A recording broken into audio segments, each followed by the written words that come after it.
साध्वी को उसकी बातें सुनकर बहुत तकलीफ हो रहा था, पर वो अपना दर्द छुपाकर एक मुस्कान के साथ बोली, हाँ बता देना, कल वैसे भी हमारे लास्ट डे की पार्टी है तो कल बता देना, अच्छा रहेगा। अर्जुन उसे गले लगा लेता है और खुशी से बोला, थैंक यू साध्वी, तुम हमेशा मेरी बहुत हेल्प करती हो, इसलिए तुम मेरी फेवरेट हो और मेरी बेस्ट फ्रेंड। वह दोनों कुछ देर बातें करते हैं और वहां से निकल जाते हैं। अर्जुन अपनी कार से उसकी महबूबा यानी कि साध्वी को उसके अपार्टमेंट छोड़ आया था। क्योंकि साध्वी अनाथ थी, उसका कोई घर नहीं था। वह पहले अनाथ आश्रम में रहती थी। यह बात अर्जुन को पसंद नहीं आती थी, इसलिए उसने खुद का जो अपार्टमेंट था वह साध्वी को दे दिया था। साध्वी ने ले नहीं रही थी, फिर भी अर्जुन ने जबरदस्ती उसका सारा सामान अपार्टमेंट पर शिफ्ट करा दिया था, जिस वजह से साध्वी को वहां रहना पड़ता था। यह एक बहुत प्यारा सा अपार्टमेंट था जिसको साध्वी ने एक खूबसूरत घर से बदल दिया था। यहाँ पर 6 रूम थे, पर साध्वी हमेशा सिर्फ एक रूम का ही इस्तेमाल करती थी, बाकी 5 बंद रहते थे। उसे यहाँ रहना इसलिए नहीं पसंद था क्योंकि यह बहुत बड़ा था और यहाँ अर्जुन के डैड ने अर्जुन के लिए लिया था। हालांकि अर्जुन के पापा को इस बात से कोई दिक्कत नहीं थी कि साध्वी यहाँ पर रहती है। उन्हें तो खुशी हुई थी, फिर भी साध्वी को यह बात आज तक खलती है। वह सीधा अपने रूम में जाती है और बिस्तर पर पेट के बल गिर जाती है और फूट फूट कर रोने लगती है।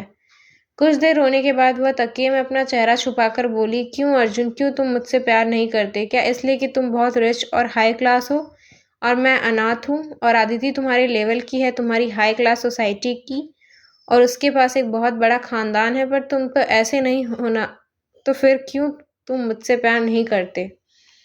वह एक गहरी सांस लेकर खुद को शांत करती है और एक छोटी मुस्कान के साथ बोली, नहीं, तुम बहुत अच्छे हो अर्जुन, मुझे पता है तुम कोई high class middle class society में बिलीव नहीं करते। अब प्यार पर तो किसी का जोर नहीं चलता। मुझे तुमसे हो गया, तुम्हें आदिति से हो गया, कोई बात नहीं, मैं तुम्हारे लिए बहुत खुश हूँ। कॉन्ग्रेचुलेशंस कि तुम्हें कल अपना प्यार मिलने वाला है। वह फ्रेश होकर खाना खाने बैठ जाती है। अर्जुन का रूम, अर्जुन के हाथ में एक हार्ट शेप्ड छोटा सा बॉक्स था।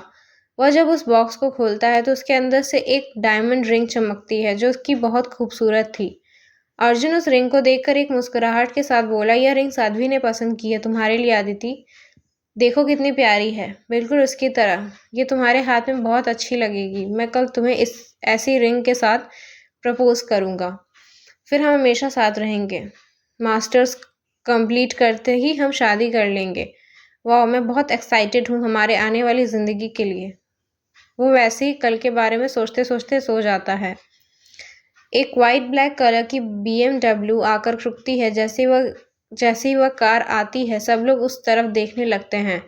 उसे कार का ड्राइवर बाहर निकलकर बैक सीट का दरवाजा खोलता है। पीछे से एक लड़की निकलती है जो बेहद खूबसूरत और स्टाइलिश थी। उसने एक ब्लैक कलर की बॉडी कॉन ड्रेस पहनी हुई थी जो थोड़ी शॉर्ट थी और अपने शोल्डर लेंथ वालों को खुला छोड़ रखा था। वो बहुत खूबसूरत लग रही थी।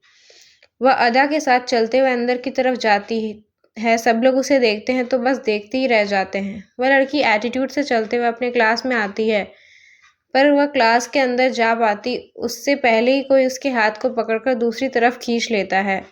उस लड़की के चेहरे पर कोई एक्सप्रेशंस नहीं थे, जैसे उसे पता ही था कि यह कौन होगा। वह आदमी उस लड़की को अपने कैबिन में ले जाकर डोर बंद करके उस लड़की यानी कि आदिति राव को डोर से चिपका कर उसकी तरफ ने दोनों हाथ को रखकर आदिति को घेरते हुए बोला, तुम्हें पता भी है अर्जुन, आज रात की पार्टी में तुम्हें प्रपोज करने वाला है। तुम ये सब जानबूझकर करती हो ना?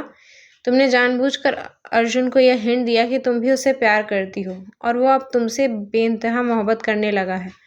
बेवकूफ़ है वो जो तुम जैसी लड़की से प्यार करता है। पर आदिति राव, मैं तुम्हें कभी खुद से दूर नहीं होने दूंगा। तुम हमेशा मेरी ही रहोगी, हमेशा मेरी। तुम्हें पता है ना, तुम्हारे लिए इस कॉलेज में एज ए प्रोफेसर ट्रांसफ़र लिया, वरना मैं चाहूँ तो ऐसे कितनी ही कॉलेज खरीद सकता हूँ, पर मैं तुम्हारे लिए यहाँ पर एक टीचर बन गया हूँ।